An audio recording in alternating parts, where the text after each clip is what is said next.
Hello, and welcome back to Retired UK. Today I want to talk to you about something that should worry every single one of you watching, whether you're already retired, coming up to retirement, or you're simply trying to protect what you've spent a lifetime saving. Because I believe, and I'm going to walk you through exactly why, that Andy Burnham is about to break Labour's Manifesto promise not to raise income tax or national insurance. And I think the mechanism they're going to use is social care. Now, before you switch off and think, here we go, another gloomy prediction, stay with me. I want to show you the pattern. Because this has happened before, and once you see it, you won't be able to unsee it.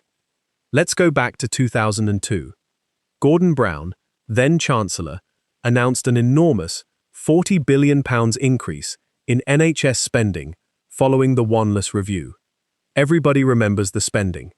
What people forget is how it was funded. He put an extra 1% on national insurance.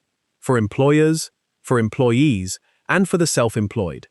Everyone paid more. And he did it in a country that, then as now, does not like watching its taxes climb. He didn't call it a tax rise, he called it an investment in the NHS. He chose a cause the public already cared about, wrapped the tax rise inside it, and by the time people worked out what had happened, the money was already being collected. I think we are watching the exact same playbook again, except this time it may not be national insurance. It may be income tax specifically, because income tax is paid by the retired as well as by the working. And who are the beneficiaries of social care reform? Overwhelmingly, the retired. You. So let's decode what's actually being said, because the language matters more than people realize. Burnham has already told us there will be pain, and that this pain will be more than just reallocating budgets. Stop and think about that phrase for a second. Why would a politician say that, unless he was preparing the ground for something unpopular? That is not an accident. That is softening up. That is a warning shot, fired months in advance, so that by the time the announcement actually comes, the public feels like it's inevitable. Like it's something we all secretly knew was coming. Maybe even something we want. Here's the problem for Burnham, though. He's made a commitment that everything he announces will be fully funded.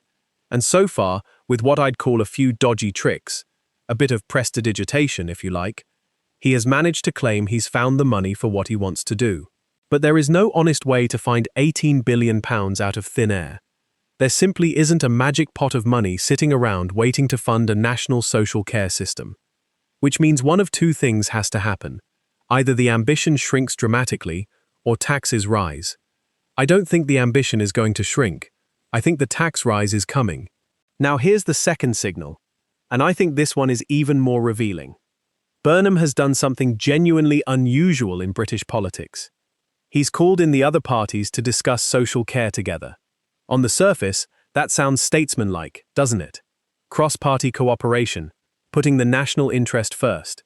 But look a little closer, because I think this is actually a very clever piece of political maneuvering, and it works two ways. If the other parties go along with it, they share the blame for the tax rise. I would not be remotely surprised if the Liberal Democrats signed up and said, yes, this is fair, let's all share the burden. That gives Labour political cover. Suddenly it's not Labour's tax rise, it's the parties agreed together that this was necessary. Nobody owns it, everybody shares it. That is a very old trick, and it works.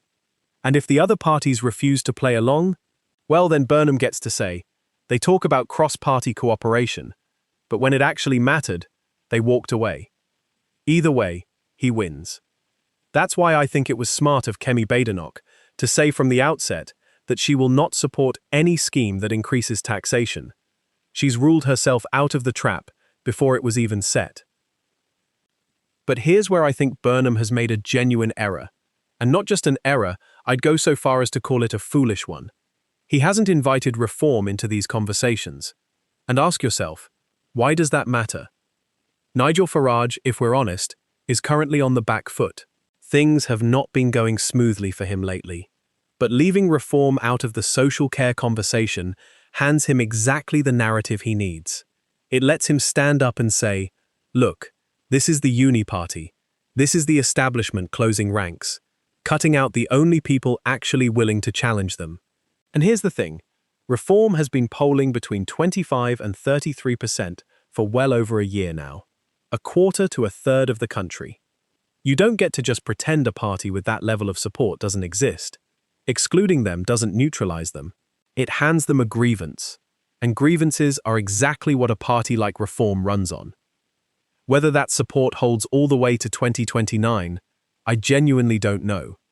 But right now, today, Reform is a major force in this country, and not consulting them is a gift to Farage at precisely the moment he needed one. So here's where I think this leaves us. Burnham is signaling that the cost will be high. He's maneuvering other parties into sharing the political blame, and he appears to be pointing toward a solution that deliberately excludes the private sector. And that last part, for me, is the real red flag, because cutting out the private sector isn't just a funding decision, it's an ideological one, and I think it's a mistake that will cost every single person watching this video, directly, in the quality of care available to them or their parents. Let me explain why, because I think this is where a lot of people get confused about what profit actually means. There's a common assumption on the left that profit is money being skimmed off the top, money that would otherwise be available to spend on care, on nurses, on beds, on services.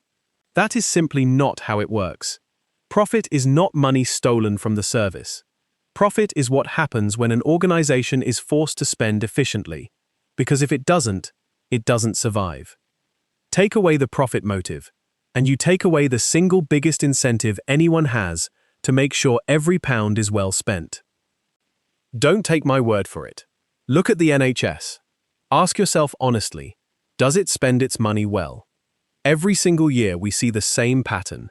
Budgets rushed out the door in March because there's no reward for saving money, no penalty for wasting it, and absolutely no incentive to end the year efficient rather than merely spent. That's not a failure of individual doctors or nurses working incredibly hard on the front line. It's a structural failure, baked in by the removal of any profit discipline. Bringing private providers into care, genuinely competing, genuinely accountable providers, has, again and again, when it's been tried properly, improved efficiency and improved outcomes for patients. More diversity of supply, more competition for quality, more pressure to actually deliver. Strip that out, and you get exactly what you'd expect. An NHS-style, high-cost model propped up not by efficiency, but by ever-increasing taxation. Which brings us right back to where we started. Now, I want to be honest with you about something, because I think honesty matters more than consistency for its own sake. I used to think that if you fund the health service centrally for everyone, social care should sit in exactly the same category, free at the point of use, funded entirely by the state. I helped write a paper making that very case some years ago. I've changed my mind. And with an aging population, I don't think the old model is even mathematically possible anymore. Here's where I've landed. I think it's right that people contribute to their own care. Because contributing to your own future is precisely why people save in the first place. I'm a strong believer in inheritance. But I think it's important to be clear about what inheritance actually is. It is the surplus left over after a life well lived and well managed. It is not an entitlement handed down by the state, and it should not be treated as something the state is obliged to protect or subsidize on your behalf. If I had my way, I'd abolish death duties altogether. But I don't expect that to happen, and I don't think it's the fight in front of us today. What I do think is reasonable is this: a system with a cap. People should expect to pay a meaningful amount toward their own care from their own resources first. Not because the state doesn't care about you, but because that expectation creates something genuinely valuable. It gives families and children a real incentive to look after their parents, to stay involved, to help protect what's been built, rather than treating the whole thing as someone else's problem to solve with other people's money. But, and this matters, I also think that once someone has genuinely spent down a significant amount of their own resources, the state should step in with proper support. Because the alternative is deeply unfair. It punishes exactly the people who did everything right, who worked, who saved, who planned, while rewarding sometimes through no fault of their own, but sometimes quite deliberately, those who didn't. A balanced system has to start from the principle that using your own savings in later life is not some injustice being done to you. It's simply what savings are for. So when I hear that the answer to funding this properly might be a rise in income tax or national insurance, I think that's fundamentally the wrong solution. It punishes savers. It punishes exactly the demographic, you, watching this video right now, who has already paid in, already contributed, already done the responsible thing across an entire working life. And I think we're being softened up to accept it. I think Burnham may well want to raise taxes anyway, regardless of social care, and social care has simply given him the most sympathetic possible cover story to do it. It's very hard to argue against, we need to fund care for the elderly. That's precisely why it's being used. We are being invited to believe this is happening for noble, moral reasons, when the far more likely explanation is that the sums simply don't add up any other way, and this is the least politically painful way to close the gap. So here's what I'd ask you to do. Be careful. Don't take reassurances about fully funded plans at face value. Ask what's actually being cut, deferred, or quietly excluded to make the numbers work. Watch the language closely. When a politician starts talking about pain months before an announcement, that is not an accident. That is preparation. Watch who gets invited to the table, and just as importantly, watch who gets left out and why. And above all, watch your payslip and your pension statements over the next 12 months, because I believe the Manifesto commitment on income tax and national insurance is going to be broken, and I believe it's going to be broken under the cover of one of the most sympathetic causes in British politics. I'll say this too, to be fair to the other side of the argument, because you deserve to hear it. Labour would say, and will say, that social care in this country has been chronically underfunded for over a decade by successive governments, that difficult trade-offs are unavoidable given demographic pressure, and that being upfront about pain now is honesty rather than manipulation. Some would argue a broad-based tax rise, if it happened, would at least be transparent and shared fairly across society, rather than falling only on those who need care. That's a fair position to hold, even if I don't share it.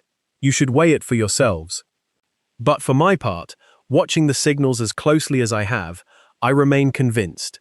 This is a tax rise wearing the clothes of a compassionate policy, and it's coming for your income, whether you're still working or long since retired. As always, thank you for watching Retired UK. If you found this useful, you know what to do. Like, subscribe, and I'll see you in the next one.